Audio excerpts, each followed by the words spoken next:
අත්‍යවශ්‍ය ආහාර ද්‍රව්‍ය කිහිපයක විකිණිය හැකි උපරිම මිල සීමාවන් නිකුත් කරමින් පාරිභෝගික කටයුතු පිළිබඳ අධිකාරිය විසින් නිවේදනයක් නිකුත් කර තිබේ. ඒ අනුව තෝරාගත් අත්‍යවශ්‍ය ආහාර ද්‍රව්‍යයන්හි උපරිම මිල සීමාවන් මෙසේය.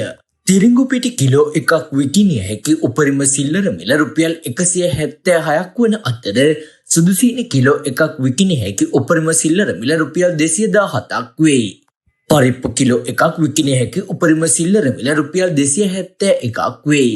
ඉන්දීය අර්ථාපල් කිලෝ එකක් විකිණිය හැකි උපරිම සිල්ලර මිල රුපියල් 228ක් වන අතර පාකිස්තාන් අර්ථාපල් කිලෝ එකක් විකිණිය හැකි උපරිම සිල්ලර මිල රුපියල් 177ක් වේ.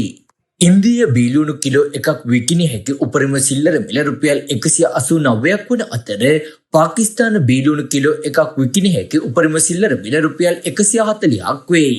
ආනයනික රතුළුණු කිලෝ එකක් විකිණිය හැකි උපරිම සිල්ලර මිල රුපියල් 332ක් වන අතර වීලි හාල්මැස්සන් කිලෝ එකක් විකිණිය හැකි උපරිම සිල්ලර මිල රුපියල් 1159ක් වේ.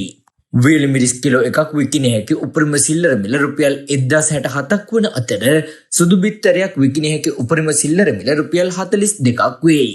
දුඹුරු බිත්තරයක් විකිණිය හැකි උපරිම සිල්ලර මිල රුපියල් 44ක් වේ. දේශීය ටින් මාළු මැකරල් ග්‍රෑම් 425 විකිණිය හැකි උපරිම සිල්ලර මිල රුපියල් 480ක් වන අතර දේශීය ටින් මාළු ලින්නා ජැක් මැකරල් ග්‍රෑම් 425 විකිණිය හැකි උපරිම සිල්ලර මිල රුපියල් 560ක් වේ.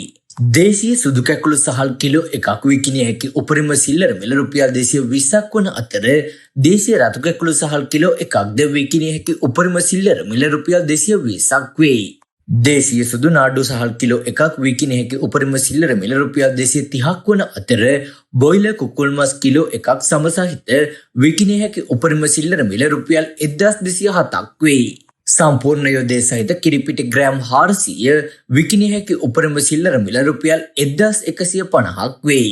ඒ අනුව දිවින පුරා පිහිටි සියලුම වෙළඳසැල්වල භාණ්ඩ විකිණිය හැකි උපරිම සිල්ලර මිල ඉහත මිල සීමාවන්ට යටත් වේ. මෙම මිලට වඩා වැඩි මිලට විකුණන වෙළඳුන්ට එරෙහිව නීතිමය පියවර ගන්නා බවද පාරිභෝගික කටයුතු පිළිබඳ අධිකාරිය දැනුම් දෙයි.